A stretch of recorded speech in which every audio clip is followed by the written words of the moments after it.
बिस्मिल्लाहिर्रहमानिर्रहीम। अस्सलाम वालेकुम नाज़रीन, आप देख रहे हैं 92.8 विद सादिया अफजाल। इस वक्त पाकिस्तान की सियासत में मुकदमे चल रहे हैं। एक तरफ हुकूमती तमाम जमातों को इस बात का यकीन है कि इमरान खान साहब को नाअहल करवा देंगे, क्योंकि वो कहते हैं कि जो केसेस हैं, चाहे वो तोशा खाना रेफरेंस है या इलेक्शन कमीशन का जो प्रोहिबिटेड फंडिंग से रिलेटेड फैसला है, गो के इसमें ऑब्वियसली अभी पाकिस्तान तहरीक इंसाफ को नोटिस जारी किया हुआ है, उनसे मजीद कुछ चीजों पे क्लैरिफिकेशन मांगी है। But at the same time हुकूमत को यकीन है कि इन रेफरेंसेस में या इन केसेस के अंदर इमरान खान साहब जो हैं वो ताहयात नाअहल हो जाएंगे। और दूसरी तरफ नवाज शरीफ साहब की जो ताहयात नाअहली है उसको किस तरीके से ख़त्म करना है, उसके लिए भी राह हमवार की जा रही है। आपको याद होगा कि एक तरफ तो सुप्रीम कोर्ट बार एसोसिएशन की तरफ से उसके खिलाफ एक पिटीशन जो है वो गई हुई है सुप्रीम कोर्ट के अंदर, जिसमें यह कहा गया है कि ताहयात नाअहली जो है वो नहीं होनी चाहिए किसी भी सियासतदान की, उसको ख़त्म किया जाए। लेकिन साथ ही साथ हुकूमत जो है वो पार्लियामान के जरिए ताहयात नाअहली को कैसे खत्म करना है उस पर गौर कर रही है, यानी कि कानून साजी करना चाहती है। लेकिन ऑब्वियसली इसको मुंसलिक किया गया है सुप्रीम कोर्ट बार एसोसिएशन की जो पिटीशन है उसके फैसले से। अब साथ ये भी देखेंगे कि जो तोशा खाना रेफरेंस है जिसमें ये कहा जा रहा है कि इमरान खान साहब ने जो तहाइफ लिए, कहीं पर उनकी बहुत कम कीमत अदा करके जो तोशा खाना से तहाइफ लिए उनको बाहर जाकर बेच दिया। लेकिन इस रेफरेंस में कुछ और चीज़ें भी सामने आई हैं जिसमें ये लिखा गया है कि जी कुछ ऐसे तहाइफ भी हैं जिनकी कोई कीमत अदा ही नहीं की गई है, और साथ ही साथ कोई 4 मुलाजमीन हैं उनके हवाले से भी जिक्र किया जा रहा है। प्रोहिबिटेड फंडिंग में उनकी भी डिटेल्स जो है वो सामने आई हैं, और उन मुलाजमीन की तरफ से कुछ ऐसे इंकशाफात सामने आ रहे हैं कि जहां पर वो कहते हैं कि जी हमें कहा गया था कि हमारे अकाउंट्स में पैसे आने चाहिए, लेकिन वो पैसे कहां से आते थे और वो कहां जाते थे उससे मुताल्लिक हमारे पास कोई इंफॉर्मेशन नहीं है। FIA ने बाकायदा कार्रवाइयां शुरू कर दी हैं। पाकिस्तान तहरीक इंसाफ के हर गुजरते दिन के साथ कुछ मजीद रहनुमाओं को तलब किया जा रहा है, उनको पेश होने के लिए कहा जा रहा है। खुद इलेक्शन कमीशन ने भी इमरान खान साहब को तलब कर रखा है। सो ये चल रहा है इस वक्त पाकिस्तान की सियासत में। और at the same time Nawaz Sharif साहब की तरफ से जो बयान आया है, उनको बड़ा यकीन है कि मुल्क के हालात बेहतर होने वाले हैं, और ये यकीन उनको इस वजह से आया कि डॉलर की कीमत नीचे आई है, जिस पर नवाज शरीफ साहब का ये मौक़िफ़ सामने आया है। इन्हीं तमाम चीज़ों के हवाले से बात करेंगे कि अगर मामलात इसी तरीके से चलते रहे तो पॉलिटिकल स्टेबिलिटी कैसे आएगी। ताहयात नाअहली ख़त्म होनी है या किसी दूसरे सियासतदान पर की ताहयात नाअहली जो है वो करवाई जानी है, यही मामलात डिस्कस होते रहेंगे या अवामी इशूज़ पर भी कभी जाकर हम बात कर सकेंगे अगर हमारे सियासतदानों ने और हमारी सियासत ने इजाज़त दी तो। आज फवाद चौधरी ने एक प्रेस कॉन्फ्रेंस की, वो ज़रा सुना दें, फिर मेहमानों से तारुफ करवा के डिस्कशन का बाकायदा आगाज करते हैं। उन्होंने कहा कि किस माई के लाल की इतनी जुर्रत है कि इमरान खान को नाअहल करे। ये तो वन वर्सेस रेस्ट है। इमरान खान है, मुकाबले में ये सारे जोकर इकट्ठे हुए हैं। तो क्या पाकिस्तान में आप वन पार्टी सिस्टम बनाना चाहते हैं? इलेक्शन सिर्फ आप इसलिए नहीं करा रहे कि आप समझते हैं कि आज इमरान खान के साथ मुकाबला होगा, वो 2/3 मेजोरिटी जीत जाएगा। अपनी आखिरी मरहले की तैयारी कर ली है हुकूमत को, हम इलेक्शन से भागने नहीं देंगे। हमारे साथ मौजूद हैं बैरिस्टर दानियाल चौधरी, सीनियर रहनुमा PMLN के, और सेनेटर ओन अब्बास बपी साहब, सीनियर रहनुमा पाकिस्तान तहरीक इंसाफ के। आप दोनों को खुशामदीद कहते हैं। सेनेटर ओन अब्बास साहब, ये फरमाइए कि ये जो कुछ मजीद तोशा खाना रेफरेंस के हवाले से इंकशाफात सामने आ रहे हैं, और एट द सेम टाइम दूसरी तरफ जो प्रोहिबिटेड फंडिंग का मामला है उसमें भी कुछ पाकिस्तान तहरीक इंसाफ के मुलाजमीन के नाम आना शुरू हो गए हैं, उनके बयानात आना शुरू हो गए हैं। सो आपको लगता है कि बिल्कुल ठीक वैसा ही केस एक प्रिपेयर हो रहा है जिसके बायस हुकूमत को इस बात का यकीन है कि इमरान खान साहब जो हैं वो ताहयात नाअहल हो जाएंगे? बीबी, थोड़ा सा टाइमिंग के ऊपर गौर कीजिए। ये सारी चीजें इस 22 जुलाई के इलेक्शन या 25 जुलाई को जो CM पंजाब का इलेक्शन है उसके बाद अचानक क्यों शुरू हो गई? यानी इससे पहले तो इस चीज का कोई इतना नहीं चला, ECP भी सोया पड़ा था, ऐसा कोई खास इन्वेस्टिगेशन नहीं हो रही थी बात, और अचानक ही एक पंजाब का बाय इलेक्शन हमने क्या जीता, पंजाब में हुकूमत बताई, अचानक हर चीज एक स्टार्ट होना शुरू हो गया। पॉइंट ये है कि अब उनको नजर आ रहा है कि इस वक्त इलेक्शन में जाना किसी भी तौर के ऊपर PDM या इनके अलायंस के लिए फीजिबल नहीं होगा। अगर वो इलेक्शन में नहीं जाना चाहते तो उसका तरीका यही है कि जैसे फवाद ने कहा कि जी फिर तो वन पार्टी सिस्टम बना लें, आप सबको फारिग करा दें, लेकिन ऐसा होने नहीं लगा। अभी तक अगर आपने टोटल डिटेल देखी हो जो ईसीपी ने फैसला अपना इशू किया है, अब ये फैसला किसके कहने पे इशू किया है या क्यों किया गया, क्योंकि उसकी अपनी तो इतनी स्पाइन ईसीपी की इस गवर्नमेंट की है नहीं, तो जिन्होंने करवाया उन्होंने यकीनन किस मकसद के तहत कराया वो तो बाद में पता चलेगा। बट द पॉइंट रिमेन्स, उस पे दो चीजें सिर्फ क्लियर कर दो। हमारे 40,000 लोगों का हमने डाटा इनको दिया था कि इन लोगों ने $5, $10, $15 दे के एक पार्टी को लिए पैसे फंड रेजिंग की है। उसके मुकाबले में नून लीग और पीएम अपना पीपल्स पार्टी ने अपने अकाउंट से जमा नहीं कराए। मजे की बात यह है कि मैं हैरान हूं, मैं वो आज रिपोर्ट पढ़ रहा था, 2012-13 में नून लीग के अकाउंट में 14 करोड़ 10 लाख एक आए, 11 करोड़ एक आए, 86 लाख रुपए आए। उन तीनों के जो अमाउंट्स उनके अकाउंट में क्रेडिट हो रही है उसका कोई सोर्स ही नहीं है।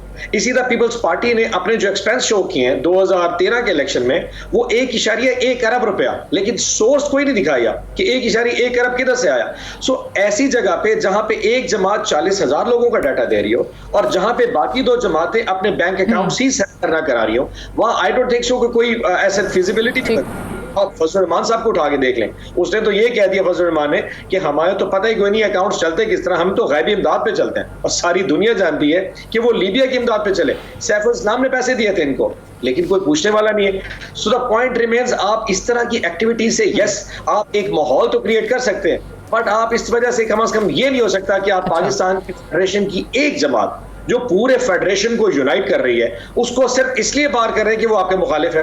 यानी वन पार्टी, एक ऐसी पार्टी जो पूरे सिस्टम को कम से कम आपका मकरू चेहरा दिखा रही है, आप उसी को बाहर करने पे दर पे आ गए। ये एक बेसिकली मेरे ख्याल माइंड डाइवर्जन की गेम चल रही है। वो जो हार इनको भी पंजाब में मिली है उसकी तरफ से सिर्फ माइंड ट्रांसफर किया जा रहा है, माइंड चेंज किया है। और छोड़ महंगाई की तरफ से भी दिमाग, इस वक्त मीडिया पे कोई महंगाई की खबर आई है, किसी ने कोई बताया इस वक्त अवाम के साथ हो क्या रहा है? बट बिकॉज मीडिया भी उन चीजों को हाईलाइट नहीं करता, लोग रोजाना शाम को टॉक शो उठा लेते हैं, हाँ जी बताएं ईसीपी क्या करेगा, क्या इमरान खान साहब है। वो जो असल फोकस है, असल जो गवर्नमेंट के मेन प्रायोरिटीज थी, वहां से उसको डाइवर्ट कर दिया ताकि अवाम का महंगाई की तरफ बात जाए। लेकिन हैविंग सेड दैट, अवाम को अपने प्रॉब्लम्स का पता है। जो बच्चा सुबह से शाम तक रोजी रोटी करने जाता है वो देख रहा है कि उसको बिजली के बिल कितने आ रहे हैं, वो देख रहा है कि दाल, घी और आटे के रेट कहाँ पहुंच चुके हैं। ठीक है, यकीनी तौर पे पता है। और obviously when we have politicians in our talk shows तो डेफिनेटली उनसे ये मामलात भी डिस्कस होते हैं और सारे बुलेटिन में पूरा दिन हम बताते भी रहते हैं जो महंगाई की सूरत हाल है।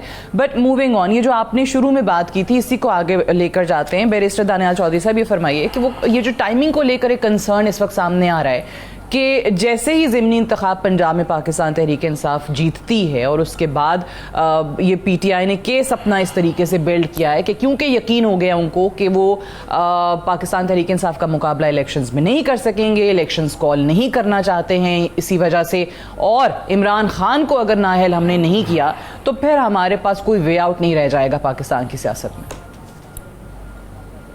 बिस्मिल्लाहिर्रहमानिर्रहीम। सादिया, पहले तो मैं खाली इनकी एक बात का मैं अगर इनसे पूछूं कि इनकी इतनी इनकी चीखें, ज़ोर, पता नहीं क्या क्या बाजू, एहतजाज क्यों कर रहे हैं अगर इनका फैसला इनके हक़ में है? नंबर 1। नंबर 2, अगर इनको ईसीपी से अगर इनको पता था कि इन्होंने चोरी नहीं की तो मुझे बताएं कि इन्होंने 9 दफ़ा अपने वकील क्यों चेंज किया ईसीपी में? तब तो इनकी हुकूमत थी, ईसीपी का हेड कोई और था। 30 दफ़ा एडजर्नमेंट क्यों ली 8 सालों में? इन्होंने 24 दफ़ा स्क्रूटनी कमेटीज़, और ये क्यों कहा ये इनके दायरे कार से बाहर है? इन्होंने क्यों 6 दफ़ा केस चेंज करने की अपील्स दी? देखिए, इन्होंने 8 साल लगाए इस केस में, 8 साल, और 8 साल ये भागते रहे। और 8 साल के बाद इनको जब फैसला आया तो इन्होंने कहा कि आज हमें इंसाफ मिला है। आप इनकी स्टेटमेंट सुने, इन्होंने कहा ईसीपी ने कुछ भी नहीं कहा, ईसीपी ने कहा आप साफ सुथरे हो। तो आज इनकी चीखें क्यों निकल रही हैं? आज इनकी क्यों? मुझे बात बताएं। वो उस दिन शायद मुझे ये बता दें क्या तरीका था या ये खदशा जाहिर किया जा रहा था कि जैसे उसी दिन पाबंदी लगा दी जाएगी, वो नहीं हुई तो इसलिए उन्होंने कहा कि हमारी ये पूछे, इनसे ये पूछे कि वो क्या तरीका था कि इंडिया से पैसे इधर आए, वो कौन सा मैकेनिज्म था कि इंडिया से पैसे इनके अकाउंट्स में आते रहे।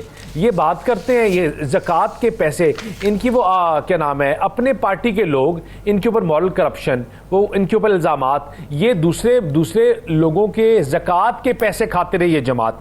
इनके पास लोगों ने शौकत खानम को पैसे दिए और ये अपनी पार्टी में कहते रहे, ये मैं नहीं कह रहा, ये इनके अपने हरीफ, इनके अपने दोस्त अकबर बाबर कह रहे हैं, ये इनके अपनी पार्टी की मेंबर कसूरी साहिबा कह रही हैं, वो कह रही है $2 मिलियन हमने इकट्ठे किए थे, खान साहब से हम पूछते रह गए वो किधर गए हैं, उन्होंने हमें जवाब ही नहीं दिया।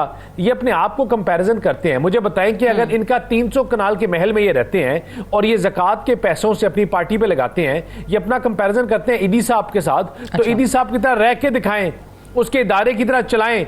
ये आज जिस बेस के ऊपर लेकिन जिस तरह उन्होंने कहा कि हमने तो 40,000 अफराद का डेटा जो है वो दिया है और पाकिस्तान पीपल्स पार्टी और नून लीग आपकी जमात पे सवालात उठाए जाते हैं। जी जी, हम तो इनसे पुरानी हमने तो इनसे नई बातों का हिसाब ही नहीं कहा। ये इलेक्शन कमीशन ने इनसे पूछा, इन्हीं की अपनी पार्टी के लोग लेकर गए और उन्होंने आज से कितने साल पुराने 2013 तक इनसे कहा और 2013 तक स्क्रूटनी की और ये चीजें निकली। अभी तो आपको नजर आएगा कि किसकी फॉरेन फंडिंग थी कि आपने एक स्टेटमेंट दी और पीआईए को आपने बैठा दिया। ये किसकी फॉरेन फंडिंग थी जिसके कहने पे कश्मीर बिक गया और आपकी आवाज भी नहीं निकली? ये किसकी फॉरेन फंडिंग थी और ये पैसा था जो आपने आते साथ ही दुनिया में कहा कि हम करप्ट हैं, हम करप्ट तरीन ममालिक में से हैं। आपने कहा हम जो अपनी आप को दुनिया में आपने अपना केस स्टडी जो ब्लूम्सबर्ग इकोनॉमिस्ट जो कहता था पाकिस्तान फास्टेस्ट ग्रोइंग इकोनॉमी है, आपने उसका भट्टा बैठा दिया। मुझे बताएं कि किसकी फॉरेन फंडिंग थी? तो आपने पाकिस्तान के साथ इतनी दुश्मनी की कि आपने 1 मेगावाट प्रोड्यूस नहीं की। और ये बात सुने, ये मैं नहीं कहता, ये बातें करती हैं ट्रांसपेरेंसी इंटरनेशनल की रिपोर्ट्स।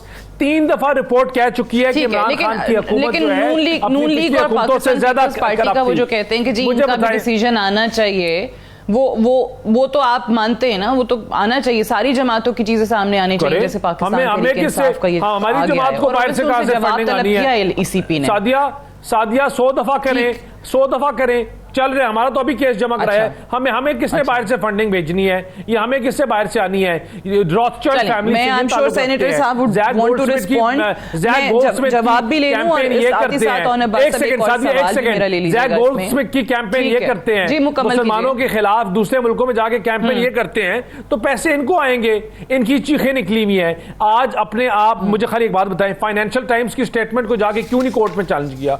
क्यों नहीं इनको कोर्ट में ले जाते? क्योंकि इनको पता है हकीकत क्या है। ये वही चीज है कि इनके एटीएम्स इनके साथ रहें तो ठीक, वो एटीएम्स इनको चलाते रहें तो ठीक, वो किसी और के साथ दें तो गद्दार। अच्छा, वैसे उस आर्टिकल की भी टाइमिंग वो जो बात है सादिया, आज इनकी सादिया 1 सेकंड वो जब आता है और उसके बाद ईसीपी का डिसीजन आ जाता है। इनकी चीखें इसलिए निकली हैं, मैं आपको बताता हूं, इनकी ज्यादा चीखें इसलिए लगी हैं क्योंकि इन्होंने पाकिस्तान में लैंड माइन्स बिछा के गए थे। ये लैंड माइन्स बिछा के थे कि जो अगली आने वाली हुकूमत होगी वो तबाह हो जाएगी, चला नहीं सकेगी। इन्होंने देखा कि अब इकोनॉमिक स्टेबिलिटी आ रही है, चीजें बेहतर हो रही हैं, आपकी मैशत इंशाल्लाह $200 से नीचे आके पार्क होगा, आपकी ग्रोथ वापस होगी, आपकी तमाम ऑपोजिशन हुकूमती पार्टीज मिलके लेकिन वो जो केस अपना तमाम जल्सों में बिल्ड करते हैं, वो तो बताते हैं कि हम 178 पे डॉलर छोड़कर गए थे। अभी जो महंगाई हो गई है वो तो आप लोग खुद भी तस्लीम करते हैं कि वाकई महंगाई बढ़ती चली जा रही है। IMF की किस्त जो है वो अभी तक नहीं मिल रही है, आर्मी चीफ को किरदार अदा करना पड़ रहा है, जगह जगह उनको कॉल्स करनी पड़ रही हैं।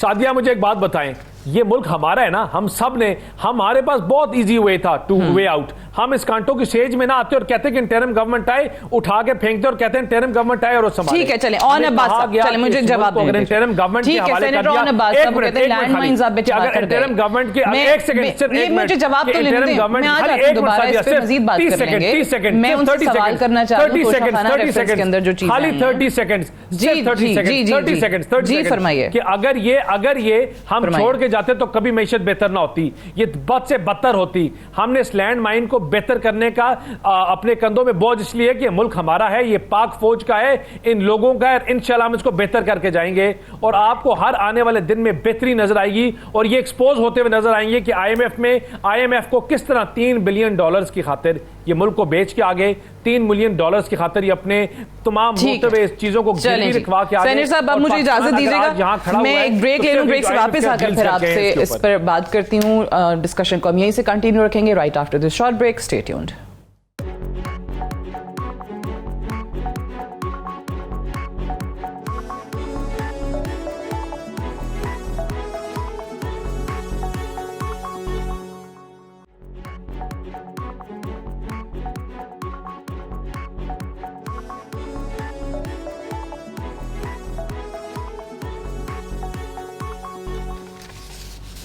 वेलकम बैक प्रोग्राम में एक बार फिर से खुशामदीद। सेनेटर ओन अब्बास साहब, काफी बातें बैरिस्टर दानियाल चौधरी साहब ने की ब्रेक पे जाने से पहले।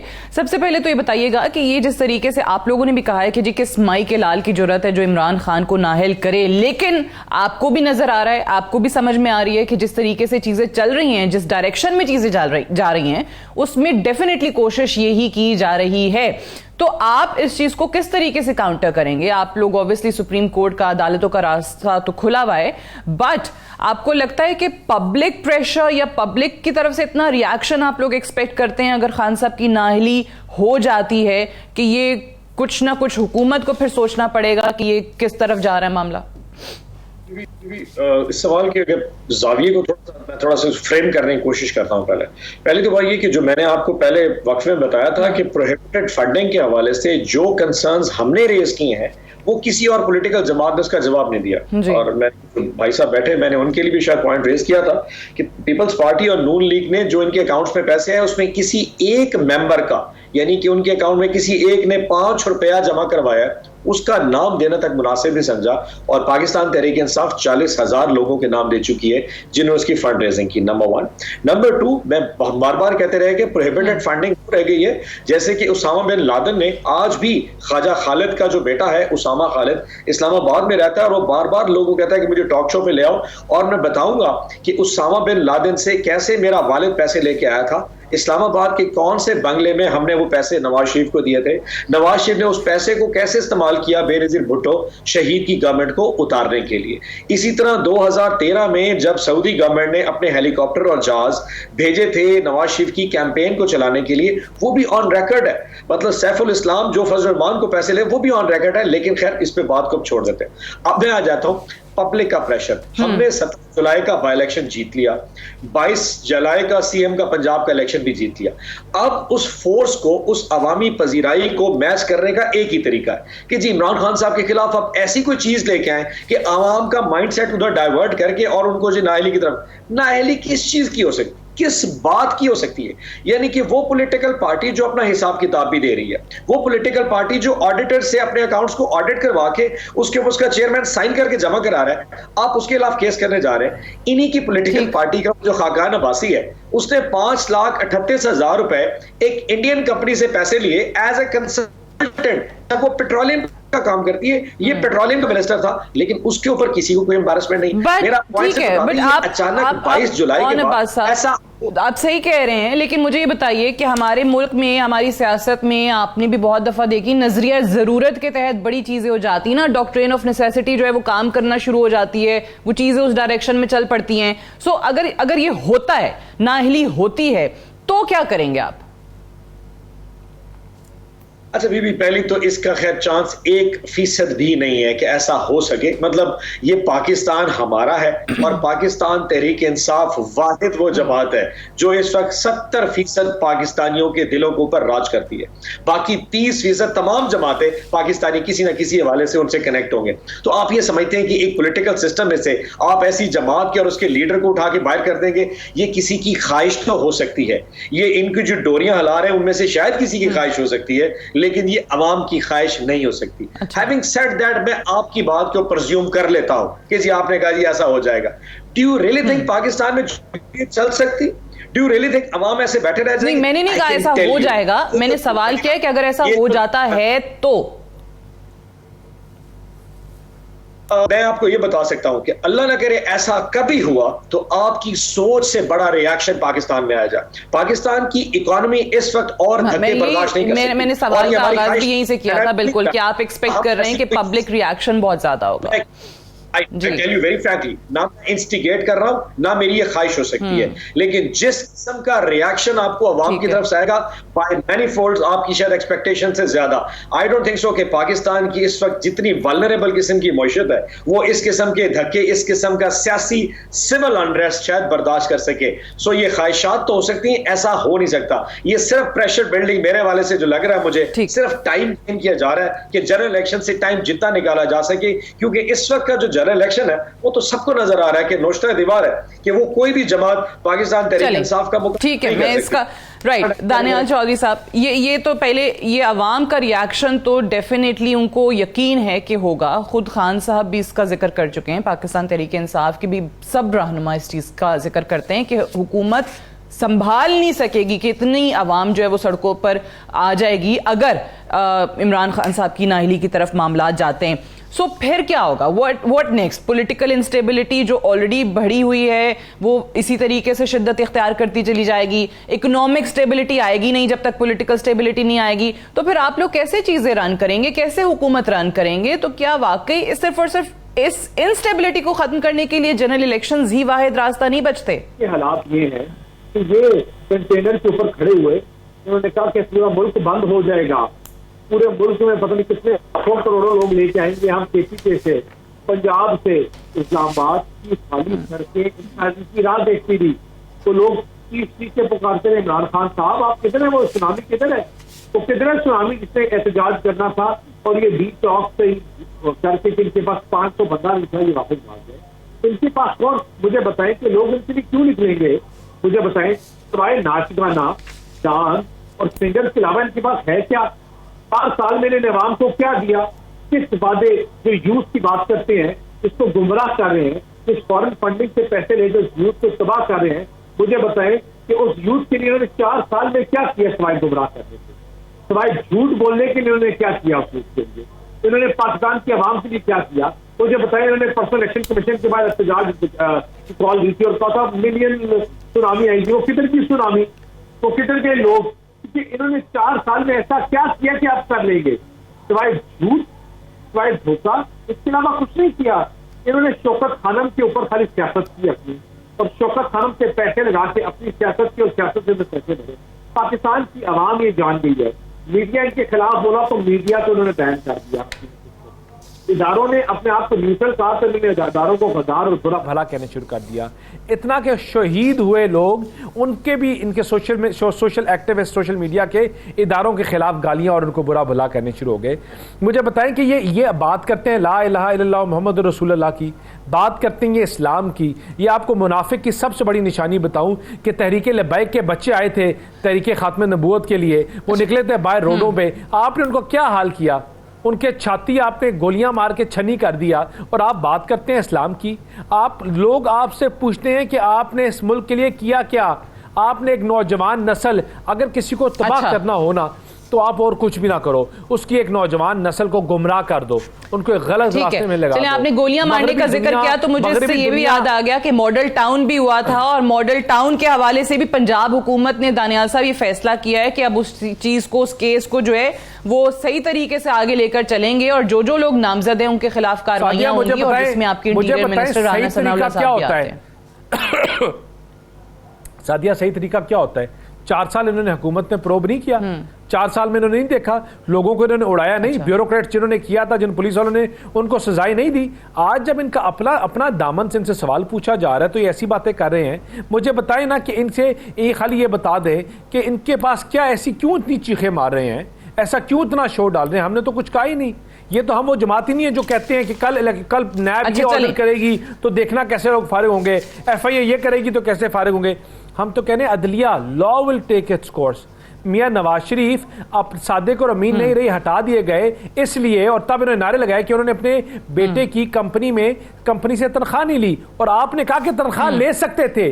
और जो बंदा, मैं इस पे भी जरा आपसे बात करूंगी कि उनकी जो कोशिश जो आप लोगों की तरफ से की जा रही है जो पार्लियामेंट के जरिए, पहले ऑन अब्बास साहब इसका जरा जवाब दीजिए। ये ठीक है, ये मॉडल टाउन वाली चीज को इंतकामी कार्रवाइयां ऑब्वियसली हुकूमत और PMLN करार देगी।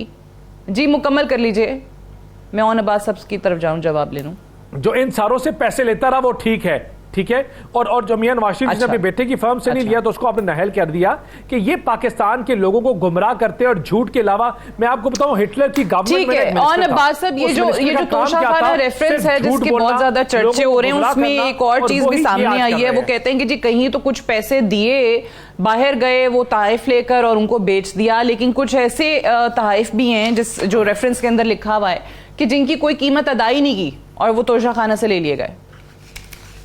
अच्छा बीबी, बात ये कि बात फिर वही बात है कि बात मफरूजों पे हो रही है। आपने जब कभी किसी के खिलाफ केस बिल्ड करना होना तो आपके क्रॉस कंपैरिजन करना, तोशा खाना या ये जो पूरा प्रोसेस होता है गिफ्ट स्कीम वाला, एक लीगल है बड़ा, कि आपको कोई बाहर से मुल्क एक गिफ्ट देता है, आप उसकी एक वैल्यू जो कि हमारी हुकूमत से पहले 10% होती थी, प्राइम मिनिस्टर साहब ने उसकी वैल्यू को 50% कर दिया कि जी आप उसके आधे पैसे सरकारी तौर पे जमा कराते और वो गिफ्ट आप अपने पास रख लेते हैं अपनी जरूरत के हिसाब से। ये कानूनी तरीका। अगर इसमें कोई मुबैना बेज़ाब्तगी पाई जा रही है तो उस पर ये गवर्नमेंट में बैठे शहबाज शरीफ लेके आता क्यों नहीं, दिखाते क्यों नहीं? इशू ये है कि इन्होंने जो काम किया है उसकी, अब तो इस वक्त जो कैबिनेट सेक्रेटरी बैठा है, इन्होंने उसे कहा कि तुम ऐसा करो तोशा खाने की पूरी डिटेल फॉरवर्ड कर दो। उसने कहा अगर मैंने डिटेल फॉरवर्ड की तो मैं 2008 से करूंगा और 2022 तक कर दूंगा, पता चल जाएगा। अब आपको मैं मिसाल देता हूँ, जिसमें बहुत सारी गाड़ियां भी ली गई पिछली हुकूमतों की तरफ से। हाँ बीबी, आप तोशा खाना में जो गाड़ी मूवेबल एसेट्स होते हैं वो आप नहीं ले सकते। आसिफ अली जरदारी ने 3 BMW जो उसको तोहफे दी गई थी उसमें पैसे जमा करा के गाड़ी ले ली। नवाज शरीफ साहब ने 2 गाड़ियां ले ली। अब जब वो 2008 से 22 तक की डिटेल आएगी तो एक्सपोज तो सारे होंगे। हम तो बहुत क्लीन, हम तो ये कह रहे हैं आप उसकी तफसीलात को अवाम के सामने लेके आ जाइए। कौन सी ऐसी चीज है जो शहबाज शरीफ को मजबूर कर रही है वो तफसीलात के आगे लाने से? सो बैठ के टॉक शोज पे बात करना जी ये हो गया, वो खा लिया, वो कर दिया। और यार 8 से लेके 22 तक 14 साल का हिसाब अवाम को बता दें। और यही बात मैं आपको प्राइवेट जो फंडिंग है उसमें भी यही कह रहा हूं कि आप अवाम को 2012-13 के अकाउंट्स है ना, 2 साल का ऑडिट है, पूरी 4 पॉलिटिकल पार्टीज हैं, आप उन 2 साल के ऑडिटेड अकाउंट्स पूरे पाकिस्तान को दिखा दें। अगर हमारे मेंबर्स के पैसे हो जाए पूरे तो अगर इनके मेंबर्स नजर आ जाए जो इनको डोनेट कर रहे हैं, अगर औरंगजेब भट्ट जैसे लोगों से आपने 10-10 करोड़ लेके PHA गुजरांवाला के चेयरमैन लगा के पार्टी चलानी है तो हमारी माफी, यस, हमारा आपसे कोई मुकाबला नहीं।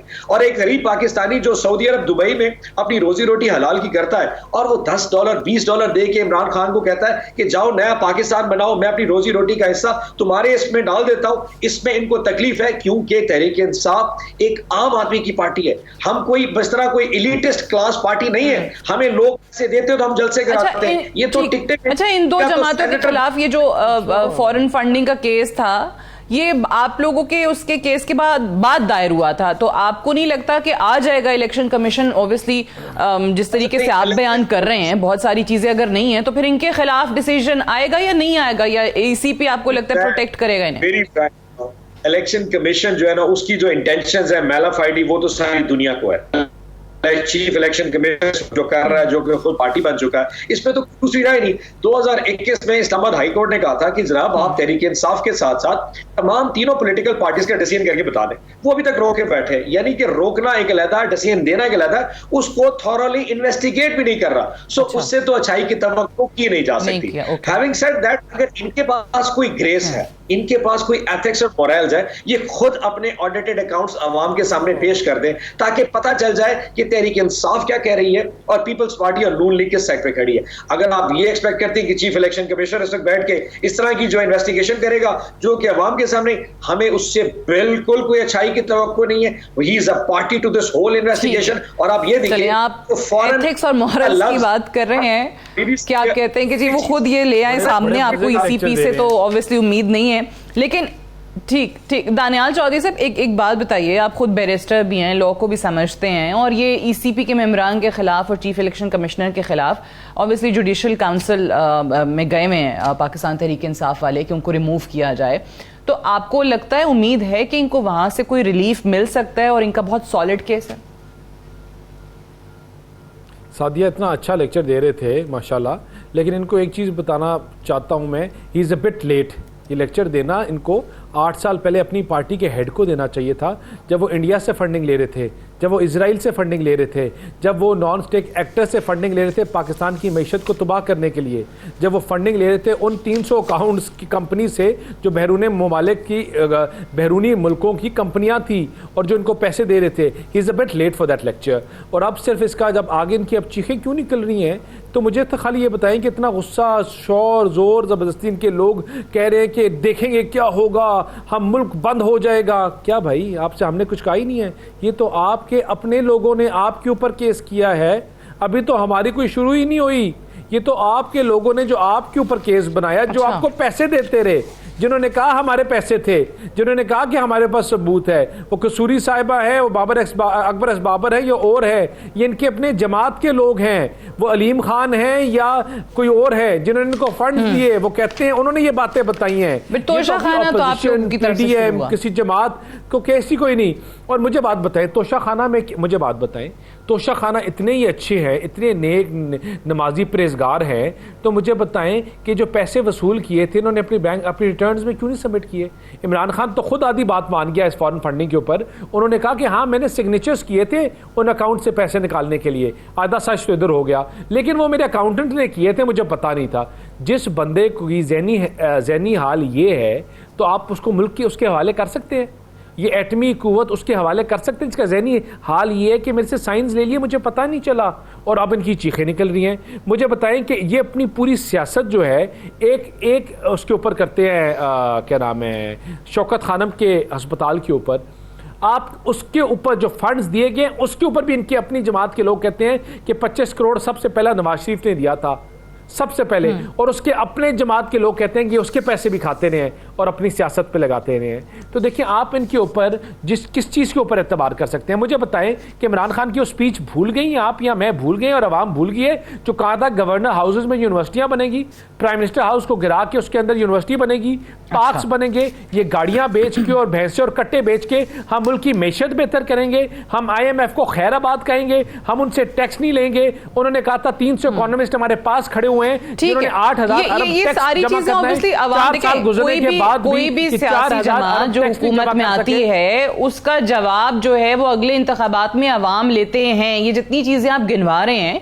ये उस वक्त भी जब इनकी हुकूमत थी हम लोग बात किया करते थे टॉक शोज में, तब भी आप लोगों का यही मौकफ होता था। लेकिन अगर ये कंटिन्यू करते रहते, महंगाई तो बढ़ रही थी, तो फिर वो एक जमात की सियासी मौत तो खुद अगले इलेक्शन में हो जाती है अगर वो परफॉर्म ना करे। तो यू कुड हैव वेटेड। वो यही तो कहते हैं कि फिर आपको तो इतना कौन सा आपके पास इतना अच्छा प्लान था कि आपने आके मुल्क के हालात सही कर देने थे। आज इनको इतना एतबार है ना, इतना अपने ऊपर एतबार है ना, डिसॉल्व करें पंजाब की असेंबली, डिसॉल्व करें KPK की असेंबली, जाए इलेक्शन में, देखते हैं हम इनसे लोगों को, आपके ख्याल में लोगों को नहीं पता?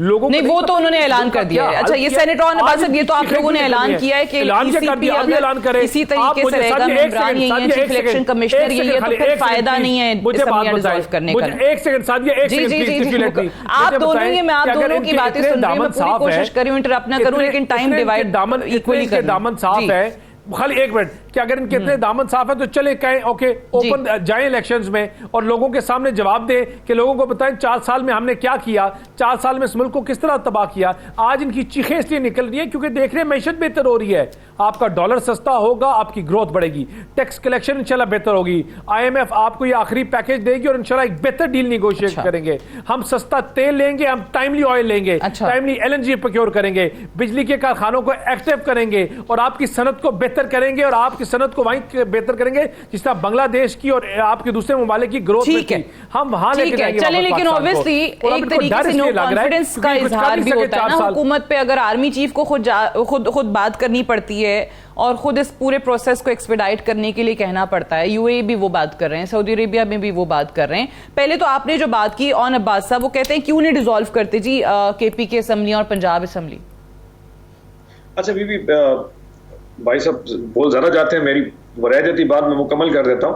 पंजाब असेंबली और KP के हवाले से फवाद का शायद आपने स्टेटमेंट चौधरी साहब का कल या परसों देख लिया होगा।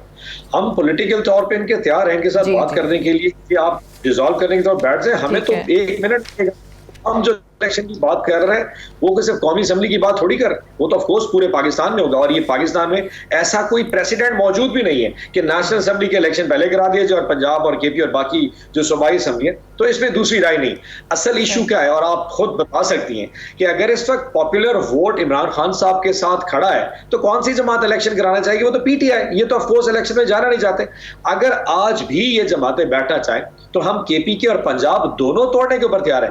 हैविंग सेड दैट, एक चीज और भी क्लियर कर दूं, हमारे पास ये डिस्क्रिप्शन मौजूद, ठीक है, बट उसका आपको फायदा नहीं है, क्योंकि देखें हुकूमत ने ऑलरेडी ऐलान किया है कि करते भी हैं तो वहां जिमनी इंतखाब हो जाएगा, ईसीपी जिमनी इंतखाब करा देगा। नेशनल असेंबली में आपके 100 से ज्यादा मेंबरान जिन्होंने इकट्ठे इस्तीफे दे दिए हैं, उस पे भी हुकूमत ये कहती है कि आए सब लोग इस्तीफे स्पीकर को आके बताएं कि कबूल करें, और अगर कबूल होते हैं तो हमने जनरल इलेक्शन में फिर भी नहीं जाना, हमने उन हल्कों उन सीटों पर भी जिमनी इंतखाब करवा देना है। तो भी बात ये है ना कि जो गवर्नमेंट इस वक्त 130 हल्कों के ऊपर इस्तीफों के ऊपर जिमनी इलेक्शन कराना चाह रही है और जनरल इलेक्शन की तरफ से भाग रही है, वो क्या केपी के और पंजाब के इस्तीफों पे क्या खड़ी हो जाएगी? मैं आपको थोड़ी सी मजे की बात बताता हूँ। हमारी एक मीटिंग हुई थी तो उसमें कुछ दोस्तों ने ये कहा कि आप इस तरह करें खान साहब को कि जी आप इस वक्त इस्लामाबाद को हर तरफ से बैरिकेड कर दें। खान साहब वॉज ग्रेसफुल एनफ टू से नहीं, पॉलिटिकल सिस्टम को डीरेल नहीं करना, हम इनको अवाम की ताकत से इनको अपनी नीज के ऊपर लेके आएंगे, अपने घुटनों पे लेके आएंगे और मजबूर करेंगे इलेक्शन के लिए बजाय। अदरवाइज यकीन जानिए, जब आपके पास पंजाब गवर्नमेंट हो, बेनजीर भुट्टो की जब गवर्नमेंट होती थी और यहाँ पे नवाज शरीफ वजीर आला होते थे, ये इतने कमजोर और कमजर्फ लोग हुआ करते थे, वो बीबी सादकाबाद से लेके पिंडी तक उसको रास्ते में प्रोटोकॉल नहीं मिलता था, वो अपनी गाड़ी में सिंध से अपनी पुलिस की गाड़ी लाती थी और इस्लामाबाद तक खुद सफर करती थी। ये इतने कमजर्फ हो जाया करते थे। ये ग्रेस हम में है कि आज अगर हम अटक वाली पुल से या ऊपर बाराकू से या पंजाब वाली साइड से इस्लामाबाद को बंद कर दें तो शहबाज शरीफ को लाहौर जाने के लिए हेलीकॉप्टर इस्तेमाल करना पड़ेगा। बट हैविंग सेड दैट, हमें अवाम की परेशानियों का, तकलीफ का अंदाजा है पड़ा।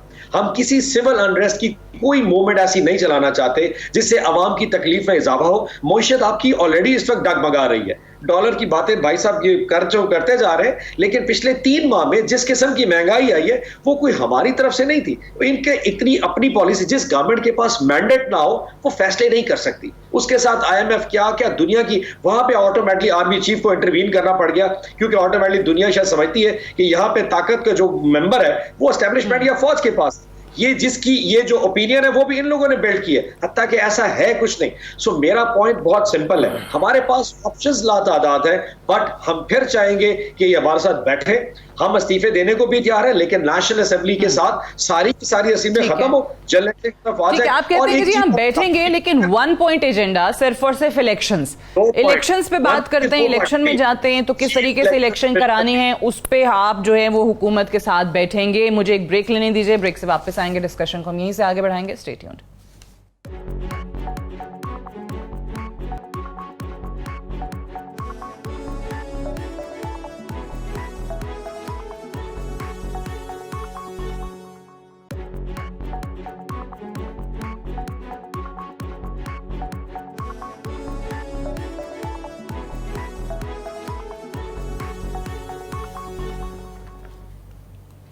Welcome back. प्रोग्राम में एक बार फिर से खुशामदीद। पाकिस्तान मुस्लिम लीग नवाज के अंदर ये सोच परवान चढ़ती चली जा रही है कि नवाज शरीफ साहब को मुल्क में वापस आना चाहिए अगले इंतखाबात से पहले, यहाँ पर वो हो ताकि इस कैंपेन को, इलेक्शन कैंपेन को वो खुद लीड कर सकें। नहीं तो बहुत सारे पाकिस्तान मुस्लिम लीग नवाज के रहनुमाओं को ये खदशा है कि हम इस तरीके से PTI का मुकाबला नहीं कर सकेंगे, और उसके लिए एक जो कोशिश की जा रही है वो ये है कि किस तरीके से पार्लियामान के जरिए नवाज शरीफ साहब की ताहयात नाअहली जो है उसको खत्म किया जाए। Supreme court bar association already supreme court में इस ज़िमन में एक पिटीशन लेकर जा चुकी है। फिर जो कानूनी मसाइल हैं नवाज शरीफ साहब की वापसी में, उनका भी उस पर भी मुशावरत चल रही है। मिसाल के तौर पे जिस तरीके से अल अजीज़िया करप्शन रेफरेंस है कि अगर वो यहाँ आते हैं तो कैसे कानूनी पेचीदगियों को उसमें दूर किया जाए ताकि उनको जेल जाना ना पड़े। तो ये दानियाल चौधरी साहब, ये जो सियासतदानों के हवाले से एक ऑलरेडी एक आम आदमी का एक ख्याल है, कंसर्न है कि जी ये पार्लियामान से जो है वो अपनी मर्जी के तो तमाम तरामीम ले आते हैं, कवानीन पास कर देते हैं, लेजिस्लेटर्स ऑब्वियसली बैठे हुए हैं, लेकिन अवाम के लिए क्या करते हैं। तो ये ताहयात नहली जो कि एक सुप्रीम कोर्ट का डिसीजन आना चाहिए, पिटीशन ऑलरेडी वहां पर है, अगर पार्लियामान से आप लोग खत्म करते हैं तो ये किस किस्म का मैसेज सेंड करेंगे आप? सादिया, पहले मैं एक चीज़ का अगर इनसे पूछूं कि आज ये जमात कह रही है जो फॉरेन फंडिंग से मुल्क चलाती रही है, और फॉरेन फंडिंग की जमात जो दूसरे मुल्कों के से पैसे लेकर, ममालिक से पैसे लेकर पाकिस्तान की मैशत तबाह करती रही, आज वो ये बात कर रहे हैं कि हम बैठ के इकॉनमी के ऊपर बात करने के लिए तैयार हैं। ये वो जमात है, ये वो लोग हैं जो कहते थे हम मोदी से मुज़ाकरात कर लेंगे, हम इंडिया के साथ बैठ के चीज़ें आगे चला लेंगे, लेकिन पाकिस्तान की अपोजिशन जमातों के साथ नहीं बैठेंगे। ये वो जमात है जो पाकिस्तान में कहती थी कि हमारी अफवाज नहीं ठीक, इंडिया की अफवाज ठीक है। ये वो जमात है कि जिसने कहा, जिसको जब हमने कहा कि हम चार्टर ऑफ इकोनॉमी की बात करते हैं, हम मैशत, आपने मुल्क को तबाह कर दिया भाई, आपने टैक्स कलेक्शन ख़त्म कर दी, लार्ज स्केल मैन्युफैक्चरिंग ख़त्म कर दी। हमारे से बैठ के बात करें, हम आपको बताएंगे चीज़ें कैसा बेहतर करनी है। आपको शायद पता नहीं है, आपको तरीका नहीं आता मैशत को बेहतर करने का, हमसे कुछ सीख ले। इन्होंने कहा नहीं नहीं, मुल्क तबाह हो जाएगा लेकिन अपोजिशन की शक्ल नहीं देखेंगे। तो आज इनको चार्टर ऑफ इकोनॉमी नज़र आ गया जब मुल्क बेहतर हो रहा है। आज इनको चार्टर ऑफ इकोनॉमी नजर आ गया जब IMF पैसे दे रही है और उनकी खैराबाद कह रहे हैं हम उसकी लास्ट। अच्छा मुझे बताएं, मैं ये PTI की जब हुकूमत थी मैं उनसे भी ये कहती थी और ऑब्वियसली इस पे बात करते थे। आप जब कहते हैं कि मुल्क बेहतर हो रहा है तो किस कॉन्टेक्स्ट में आप कहते हैं बेहतर हो रहा है? महंगाई तो बढ़ती चली जा रही है, अवाम के लिए तो मुश्किलात बढ़ती चली जा रही हैं, बेहतर कैसे हो रहा है? देखिए, दो तरीकों से। आज जो हम बीज जो आज हम काट रहे हैं ना, काट फसल, ये इनकी लगाई हुई फसल है, ये इनकी लैंड माइन्स हैं जो आज हम काट रहे हैं। हमने 2 महीने में क्या किया कि मुल्क की तबाही निकल सकती है? इन्होंने जो बीज बोए, जो इन्होंने टाइम से LNG नहीं ली, जब दुनिया के ममालिक मार्च में ले रहे थे, इन्होंने सितंबर तक नहीं ली। अच्छा। जब दुनिया के ममालिक टाइम से LNG ले रहे थे, इन्होंने नहीं ली। जब आपने कहा हमारे पास बम्पर क्रॉप है वीट की, ठीक है, और आपने वीट नहीं खरीदी, वो आपने $190 की, सॉरी $350 की आपने रशिया से खरीदी, $50 पर टन महंगी खरीदी जब आपके पास। मुझे बताएं कि इनकी हर चीज इनकॉम्पिटेंस के ऊपर बेस्ड है। तो इसका सिंपल जवाब ये है कि इन्होंने जो किया आप वो हो रहा है, लेकिन ऑब्वियसली वो तो अपना केस अच्छे तरीके से बिल्ड कर देते हैं जब कहते हैं कि जब हम गए थे तो इतनी कीमतें थी अशिया की। जी जी, एक सेकेंड। आप किसी मुल्क की करप्शन की शरह देखते हैं ना, क्या है ये? कौन, मैं और आप तो नहीं कह रहे ना, वो है corruption price index. Corruption price index में भी ये 4 पॉइंट्स ऊपर चले गए तमाम मुमालिक से कि जिसमें करप्शन ज्यादा हो रही है। इन्होंने करप्शन को फरोग दी, इन्होंने अपने चलें अब वो मेरे सवाल का जवाब दे दें ताकि फिर मैं जवाब भी उसका पाकिस्तान से लेन देन नहीं था और इन्होंने पाकिस्तान की टाइम भी थोड़ा रह गया। अब अच्छा देखिए, बात सुने, जब इकोनॉमिक इंडिकेटर्स पार्लियामेंट की तरफ जा रहे हैं, डॉलर, देखिए बात सुने, मियां नवाज शरीफ को आपने, सादिक और अमीन आपने कहा कि वो नहीं है क्योंकि बेटे की कंपनी से आपने पैसे नहीं लिए, इसलिए आपने हटाया ना, एक फर्द वाहिद की मर्जी की वजह से आपने कहा वो सादिक और अमीन नहीं है। और आपकी यूसुफ रजा गिलानी की जजमेंट में, यूसुफ रजा गिलानी साहब की अपनी जजमेंट में, सुप्रीम कोर्ट का ऑर्डर, उसमें कोर्ट से उनको नाअहली की सजा 5 साल आपने कर दी, 5 साल। मियां नवाज शरीफ के उसके ऊपर आपने उनको फॉर लाइफ बैन कर दिया। किस चीज के ऊपर? उसके क्यों उन्होंने अपने बेटे से, बट मेरा नुक्ता तो सिर्फ इतना है कि ऑलरेडी एक दरखास्त दी है ना सादिया, फिर एक जज ने आके बता दिया, एक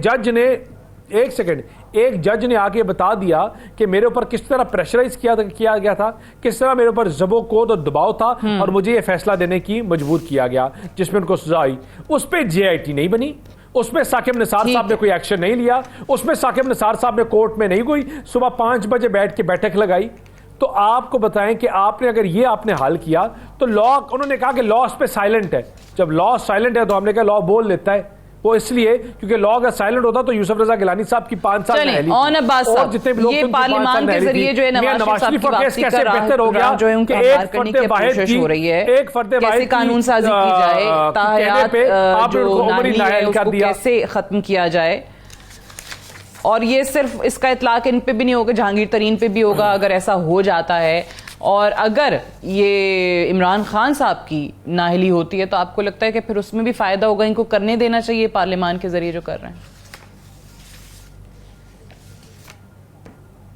नहीं है, अगर तो कोई ज्यादा बहुत ट्रबल होगा तो ये हमारा प्रॉब्लम नहीं है। नवाज शरीफ पहले, शहबाज शरीफ भी आ गया, मरी भी यही फिरती है, एक आधा और भी आ जाएगा, ये इससे कोई परेशानी हो रहा। और अगर पार्लियामेंट जो बैठा है जिसको हम कहते हैं, जिसको हम मानते नहीं, अगर वो इस किस्म की कोई कानूनी चीज अप्रूव कर लेता है तो वो हमारा इशू नहीं। मेरा इशू एक और है, मैं इसको अवाम की नजर से देखता हूँ। ऐसा कौन सा कुछ कायदे इनकलाब है या चे गुवारा पैदा हो गया है, यानी 1999 से लेके 2020 तक की आप उसकी 21 साल की हिस्ट्री ढूंढ लें, यानी जब मुशर्रफ का गवर्नमेंट आया था तो जूतियां छोड़ के भाग गया था। यकीन जानिए, जावेद हाशमी साहब अपनी किताब में लिखते हैं कि मेरी 7 वाली काल कोठरी में छुपा हुआ था, रात को मिल के सोए, सुबह में निकला तो यह पता लगा वो सऊदी अरब जा चुका है। वही शख्स जिसकी हम बात कर रहे हैं वो बार बार झूठ बोलता रहा कि कोई एग्रीमेंट नहीं। बाद में कहा एग्रीमेंट तो था लेकिन 10 साल का नहीं था, 5 साल का था। आप उस देखिए कि हमारी जब गवर्नमेंट आई, मैं उससे पहले की बात मुझे याद आ गया, वो हमारे पास एक अमेरिकन एम्बेसडर होती थी, उसने एक किताब लिखी थी जो कि वो शायद विकीलीक्स में भी आया था। उसने कहा नवाज शरीफ मुझे मिलने के लिए आया, मुझे कहता है आपने ये जनरल कैनी को यहाँ पे लगा दिया, अब शायद हालात बेहतर हो जाएंगे, थोड़ा सा अवाम में हमारी जो है ना वो थोड़ी बिल्ट हो जाएगी, लेकिन हाँ मेरी जिंदगी को खतरा है, कुछ अमरीकी को भेजे जो मेरी हिफाजत करना शुरू कर दे। और आप ये भी भूल गई हैं, ये वही शख्स है तो 2 साल पहले एक एक्सरे करा के आया था, मैं बीमार हूं और मुझे 3 हफ्ते के लिए 4 हफ्ते, आज 1.5 साल हो गया। बीबी ऐसे कायदे इनकलाब आने की वजह से अवाम के दिलों पे क्या असर पड़ेगा, ये फैसला अवाम बेहतर बता सकते हैं। जो चंद इसके भाई ने या इसकी क्यों बेटी ने भेजा चाहे, आपने? आपकी हुकूमत ने क्यों भेज दिया उनको बाहर? आप क्यों नहीं ला सके उनको वापस फिर जब पता चल गया? गलती हुई, हम जिससे जो गलती है वो आवाम से माफी मांग चुके हैं कि हमें उसने बेवकूफ बनाया और हमें वो एक्सरे जो दिखाया था जिसमें उसमें दिल में 2 सुराख नजर आ रहे थे, हमारा दिल कमजोर हो गया और यकीन करिए हम उसके ऊपर बहुत पछता रहे। हैविंग सेड दैट, उसमें कितनी ग्रेस है। आप हमसे गलती तो चलो हमसे गलती हो गई, हमारा दिल नरम पड़ गया, लेकिन इतना बड़ा चेगुवारा जो पैदा हुआ था आज वो 2.5 साल से छुपा बैठा है, यहाँ पे आता क्यों नहीं है? अपने लोगों के साथ खड़ा क्यों नहीं होता? इतनी अगर महंगाई है, इतनी तकलीफ थी तो 2.5 साल बाहर क्यों बैठा? अब तो उसकी भाई की गवर्नमेंट है, अब क्यों नहीं आ जाता? वजह एक ये बीबी, ये इनके लिए सियासत रोजगार है। तो कोशिश कर रहे हैं ना वो कि जो उनकी नाअहली खत्म हो जाए, कानूनी पेचीदगियां दूर हो जाएं ताकि किसी केस में जेल ना जाना पड़े।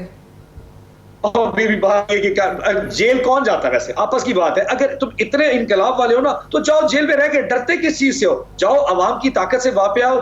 खौफ ये है कि ये कुछ करना नहीं चाहते, ये सिर्फ और सिर्फ सियासत को इस्तेमाल करना चाहते हैं अपने रोजगार के लिए, अपने पैसे बनाने के लिए, अपने बच्चों की एक विरासत क्रिएट करने के लिए। ये जो नजरिए की सियासत है, यकीन करें नवाज शरीफ के तो करीब से भी फाटक ही नहीं जा सकती। सो नवाज शरीफ के आने से हम जैसी पार्टी को क्या होगा? आई एम अनेबल टू से कि अवाम उसको किस तरह लेट करेंगे।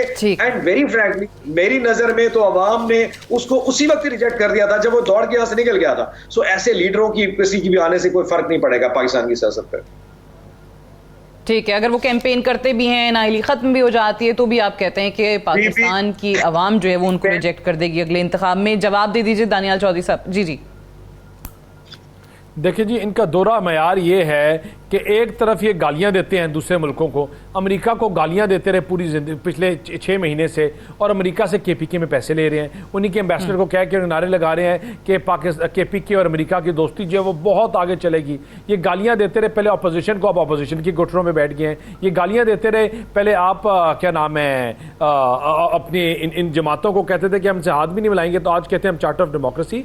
ये इनके लिए इकबाल इनके लिए शेयर किया कि हर शाख पे उल्लू बैठा है। अंजाम गुलिस्तां क्या होगा कि आप जब बात करते हैं, आप कह रहे हैं कि अपने मिनिस्टर्स ने गलत स्टेटमेंट्स दे दी और हम बेवकूफ़ बन गए, यास्मीन यासिर ने गलत रिपोर्ट बना के दे दी और हम बेवकूफ़ बन गए और अब हम माफ़ कर दें। क्या ये इनका मेंटल स्टेट है, इनकी mental capacity? Can you actually believe कि आप इन लोगों के हवाले अपना मुल्क करके चले गए थे यार, जिनसे एक अस्पताल नहीं चला उसके पैसे खाते रहे, जो जमात में करप्शन करते रहे, जिन लोगों को सर पैर नहीं पता, जो उनके खिलाफ बोले वो गद्दार है, आप उसको मुल्क दे के चले गए और आप कहते हैं कि वो मुल्क को बेहतर करेंगे। मैं कहूं कि पाकिस्तान को एक चीज बेहतर कर सकती है, इनकी गंद, इनके झूठ, इनके झूठे वादे, उनको पाकिस्तानी सियासत से दूर करें, अपनी आगे आने वाली नस्लों को बचाएं। आज ये जो फॉरेन फंडिंग से पैसा है, ये आपकी यूथ को तबाह करने के लिए लग रहा है, ये आपकी मैशत को तबाह करने के लिए लग रहा है। बिल्कुल, अवाम ने फैसला करना है और अवाम फैसला करेगी जब इलेक्शंस होंगे। अवाम फैसला कर चुकी है। जो आज पार्लियामेंट में ये बैठे में नेशनल असेंबली के लोग, ये अवाम की वोट लेके आए, अमेरिकियों की वोट नहीं लेके आए, अमेरिका से पैसे नहीं लेके आए, इंडिया से नहीं लेके आए, लेकिन अभी जो पंजाब की ज़मीनी इंतखाब में 15 सीटें इनको मिल गई। चले, unfortunately I have run out of time, I have to wind up है। बहुत बहुत शुक्रिया बैरिस्टर दानियाल चौधरी साहब, सेनेटर ऑन अब्बास बप्पी साहब प्रोग्राम में ज्वाइन करने के लिए। इजाजत दीजिए, खुदा हाफिज।